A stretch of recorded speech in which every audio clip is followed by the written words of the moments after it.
He will be a descendant of Muhammad. He will be an unparalleled, unequaled leader. He will come out of a crisis of turmoil.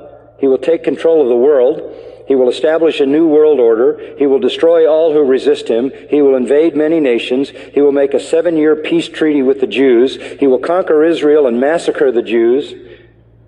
He will establish Islamic world headquarters at Jerusalem.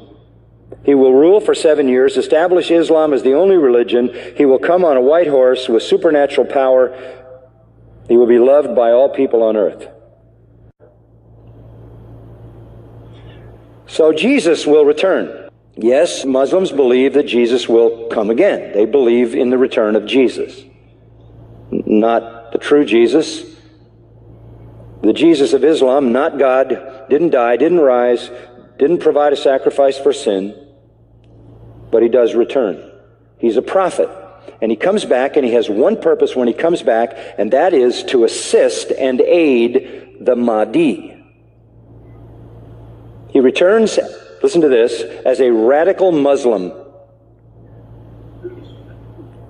He comes back as a radical Muslim. He will arrive, by the way, at a minaret near Damascus. And he will come back holding the wings of 2 angels who flew him down to meet the gathering army of the Mahdi. In the east, the army of the black flags. Jesus, when he comes back, will pray to the Mahdi, who is greater than he. He will acknowledge the Mahdi as his Lord. He will make a pilgrimage to Mecca. He will worship Allah, and thus he will lead all Christians who will follow him to reject their notion of Jesus and accept the real Jesus, who is nothing but a prophet and a man.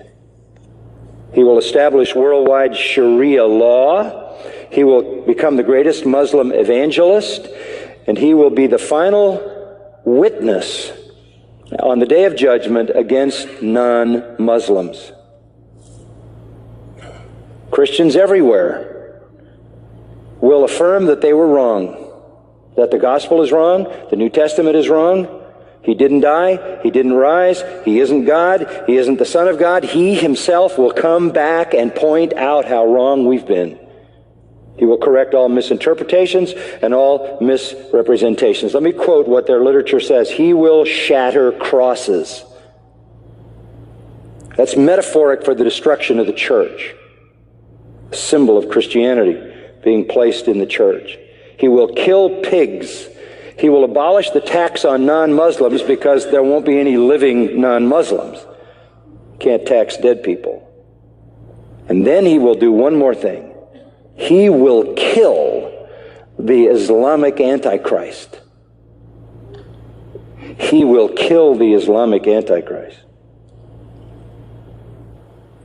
Then he will die and be buried by Muhammad, but not until he has destroyed Christianity by revealing who he really is.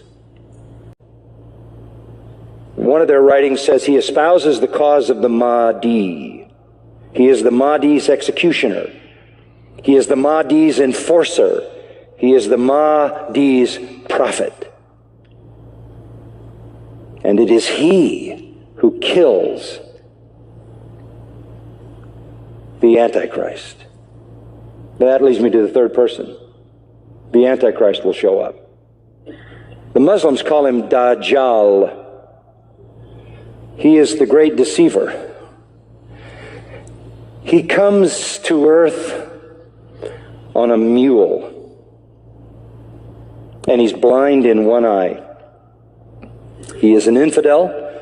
He is a false miracle worker, this Antichrist, this Islamic Antichrist. But you know who he claims to be? He claims to be Jesus, the Son of God. He claims to be deity. He will attempt to stop the Mahdi and the true Jesus, but the true Jesus will slaughter him. This is their view of the true Christ.